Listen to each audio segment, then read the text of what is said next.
It is 1958. You're sitting at the family dinner table, staring at a plate of overboiled vegetables. Your grandmother, a sweet woman in a floral pinny who never misses church, looks at your grandfather, who has just spilled gravy down his best shirt. She shakes her head, sighs softly, and calls him a silly Berk. It sounds adorable, doesn't it? Sounds like a nursery rhyme. But here is the delicious, scandalous truth that your grandmother almost certainly didn't know. She wasn't calling him a fool. She was using Cockney Rhyming Slang for the single most offensive word in the English language.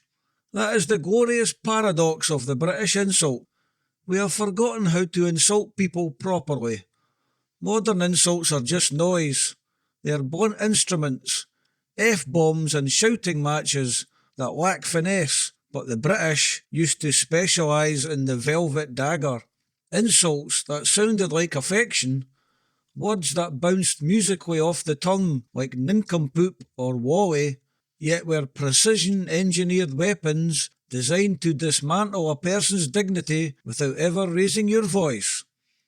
Today, we are not just taking a stroll down memory lane, we are going to decode the secret filth and the hidden class warfare inside the polite language of our childhoods.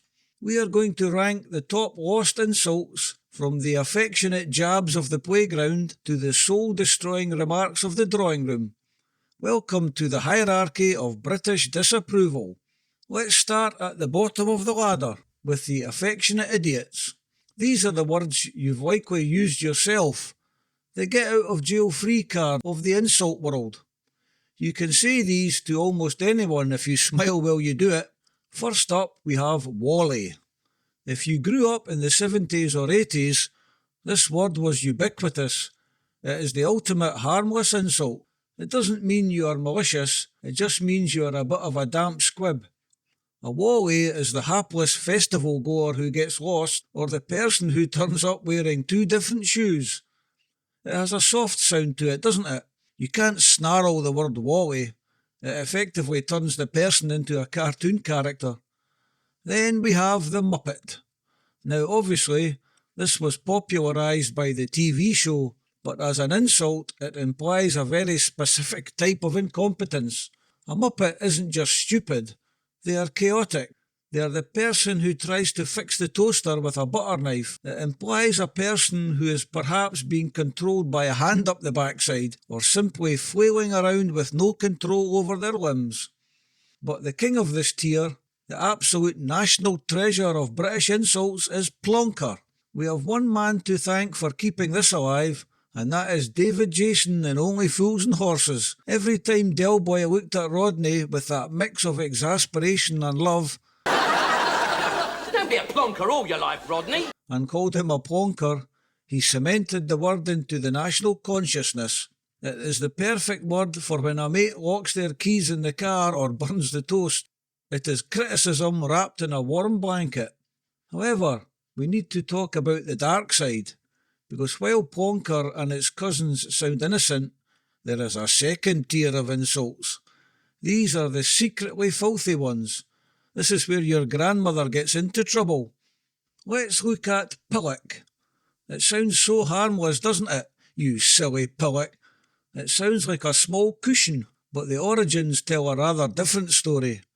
Pillock derives from an old Norwegian slang word, pillock, that's Pillic, which referred specifically to the male anatomy. Over the centuries, the word softened, the anatomical connection faded from public memory, and it became a word teachers would mutter at students. But make no mistake, when you call someone a pillock, you are effectively calling them a phallus, or a cock, and it gets worse. Let's go back to Berk. As I mentioned, your nan used it innocently, but Berk is a contraction of the Cockney rhyming slang Berkeley Hunt, and hunt rhymes with, well, I think you know exactly what it rhymes with. It is the C word. That is the genius of it. It allowed a generation of polite British people to use the worst profanity imaginable on daytime television and at family gatherings, simply because they had forgotten the second half of the rhyme. And while we are down here in the gutter, let's not forget Pratt. Stop being such a prat. It sounds friendly, a throwaway term for someone making a fool of themselves. But originally, in Old English, it referred to the buttocks. So when you called your brother a prat for dropping his ice cream, you were essentially calling him a backside, or an arse. This is why these words feel so satisfying to say. They carry the ghost of a swear word inside them. They are polite on the surface, but filthy in the engine room. Now, let's elevate ourselves. We are moving out of the gutter and into the drawing room.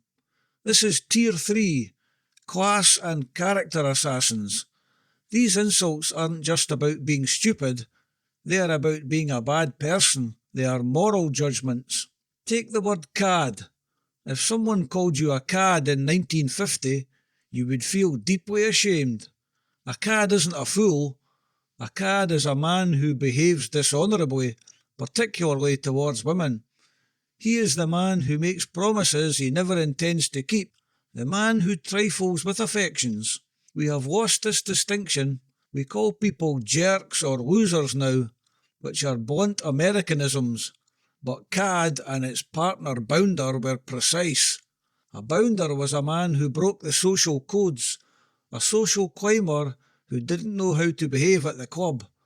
We need to bring these back, not for the class snobbery, but for the precision. We need a word for men who are charming but morally bankrupt. And on the flip side of the class war, we have the gutter snipe.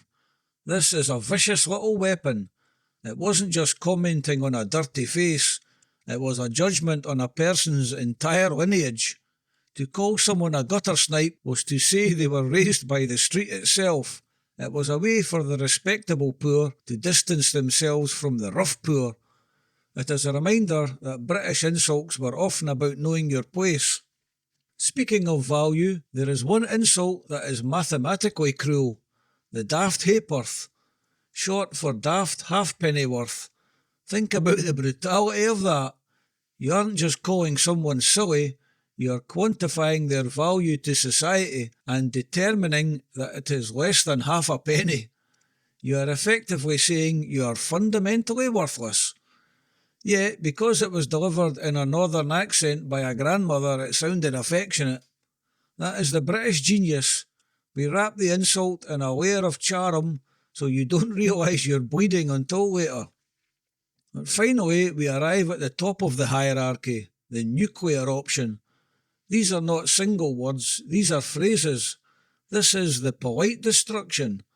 This is how the British win arguments without anyone realising a fight has even started. If a British person says to you, "Bless your heart, you're dead. You just don't know it yet," it is the spoken version of patting someone on the head while thinking they are an absolute moron. It is usually delivered by an older lady with pearls in a handbag, and it is the most condescending sound in the English language. Or how about this one? You're brave. You walk into the room wearing a new outfit, or you tell your mother about a bold new career plan, and she smiles sweetly and says, "Well, you're brave." Translation? That looks dreadful, and you are going to fail, but I admire your lack of self-awareness. It destroys your confidence faster than a direct insult ever could, because it masquerades as a compliment. And let's not forget the masterpiece of polite dismissal. Interesting choice. Used for wallpaper, baby names and life partners. Chris Feather. That's an interesting choice. Right, I mean, he's definitely dead. It sounds like interest. It's actually a way of saying, "Oh dear, why on earth would you do that?" We lost these phrases because we lost the patience for them. We live in an age of American directness now. If we think someone is an idiot, we call them an idiot. But there was an art form in the Velvet Dagger. It required wit. It required you to keep a straight face. So, here is the gap we need to fill. We need to stop using boring swear words. They are lazy. My challenge to you is to resurrect just one of these weapons this week. If your boss is being bureaucratic, don't swear at them. call them a Jobsworth or a pettifogger. If a politician is refusing to answer a straight question, call them a mugwump, that wonderful word for a fence-sitter. And if your friend does something delightfully stupid, look them in the eye and call them a plonker. Go out there, you lovely bunch of Wallies, and make your grandmother proud. Just don't tell her what Berk actually means.